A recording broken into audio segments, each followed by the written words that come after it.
ایک صحابی اللہ کے محبوب صلی اللہ علیہ وآلہ وسلم کے پاس حاضر ہوتے ہیں اور کہتے ہیں یا رسول اللہ آج مجھ سے ایک ایسا گناہ ہو گیا ہے، آپ مجھے پاک فرما دیں۔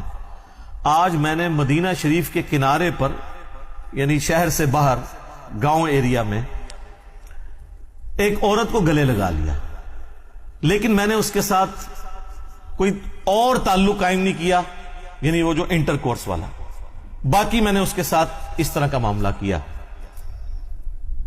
تو اب میرے لیے کوئی معافی؟ تو نبی صلی اللہ علیہ وآلہ وسلم نے خاموشی اختیار کر لی۔ جب وہ جانے لگا تو نبی علیہ السلام نے اسے واپس بلایا۔